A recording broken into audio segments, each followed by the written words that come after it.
I think it's really interesting. I don't live in my past that much, and you don't strike me as someone who lives in your past a lot. But I do love going backwards to kind of connect the dots with those experiences. And what you just said is a perfect example of how you took that. Have you found sometimes that you speak to people, but we all react to things differently? Like for someone else, that going back and forth would have made travel really scary. And they would have been like, God, my parents got divorced. Like it was the worst and I had to go back and forth. Whereas your story is, I'm independent and I travel.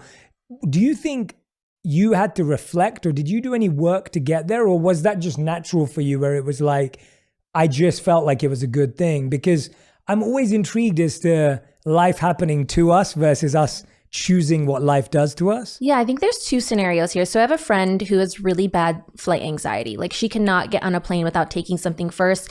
And we talked about it recently and she's like, I think because my parents were divorced and I thought every time I got on a plane, it was that I was leaving one parent and going to another one. And so she has a really bad time flying now 30 years later because of those experiences. Again, my parents being modern at the time, which is more common now. My parents actually got me a therapist when they were going through divorce. And this was 30 years ago. So you have to think I was 6 years old and my parents said, okay, we're going to separate. We're going to give you someone to talk to. And so at the time I could actually process my emotions, not really remembering like what was happening, but they were so cautious about how to handle the situation that I think it made me feel like, oh, it's not a bad thing that they're separated. They're doing these things because they love me and they want to be happy people independently. And so the way they handled it then reflected on who I am as an adult today. So I think as I think about one day becoming a parent, all those things from someone being 6 really does reflect on who they are as an adult. That's incredible. Yeah, so your parents are super mature. Yeah. That's like, this is like parent goals over here. Yeah, but you have to think then people weren't getting divorced. People were not going to therapy. Parents weren't co-parenting. There's not even really cell phones at this time. So they were trying to co-parent in different continents without Wi-Fi, without cell phones. And the fact that they were able to do it, it's like if you live in the same city with someone else, it's definitely possible if they could do it between countries. Wow. And do you feel that because of the way they handled it, you've continued to have a good relationship with both of them? Yeah. Because of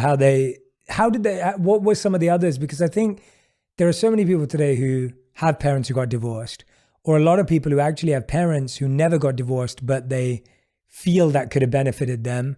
And then of course, there are parents who stayed together and people are grateful for that. But from your experience, what else? I'm just so intrigued by how incredible your parents are. Like, what else do you think they got right that despite being in separate countries, you felt like you had a healthy relationship with both of them? They always made sure, like, no matter what, this was the schedule. I spent my summers with my mom in Europe. I would go see her during holidays. She would come back to see me. And so my mom was always planning work trips about coming back to where I was. And so she would make sure she was present at school, even though she didn't live in the same state as me. She would come to different things. And so that time is really important. And I remember more the days that she was there than she wasn't there. And so now I'm so close to both of them. And they're really like friends to me now at this point. It's not really like a parental relationship. If anything, I probably parent them a little bit too much, but they're just so incredible. And I think hindsight is that they're older and I have the gift of age from them.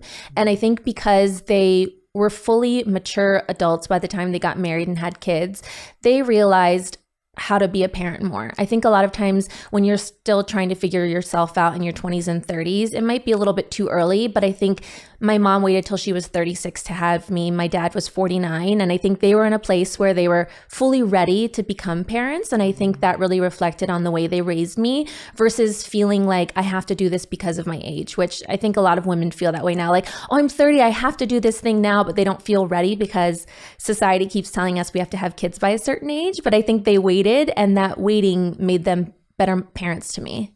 Yeah, wow. So not only were your parents open to therapy, yeah, getting divorced, moving country, your dad being the primary caretaker, and then your parents were actually having kids late, which was so not normal then. Yes. So it sounds like they were breaking all the rules. They were doing all the things that I want to do now in life, but a long time ago before it was like normalized. Yeah. Tell me one of the ways that you feel you parent your parents now that they're older. And of course, you know, what's been one of the most beautiful ways that you've got to return that? I do so much for them now, but it's like such a blessing to be able to do that for them. And so my parents are so grateful for anything if I buy them a flight or book something for them. But now it's like travel travel, I want to make sure that they're like very comfortable. So it's just making sure that they have everything that they need. So I have a half sister who's older. She lives in Connecticut. So my dad wanted to see them for Thanksgiving. So it's just, he's like, oh, thank you so much for this flight. Like he has so much gratitude for a flight that I could book for him. And it's like, if I can work hard to make sure that you can go see your great grandkids, it makes me so happy. Or my mom to be able to go on a trip and do the things that she wants to do. So now they're probably annoyed with me because I'm like, don't do this, don't go here, remember this, like wear your face mask. Like I'm telling them all of these things, but I try to do it a little bit less. But they're like, my dad even texted me the other day, like, okay, thanks mom. Like, so they're cute. I love that. That's so adorable. It's so beautiful. I think for all of us who can support our parents in any way, it is such a blessing.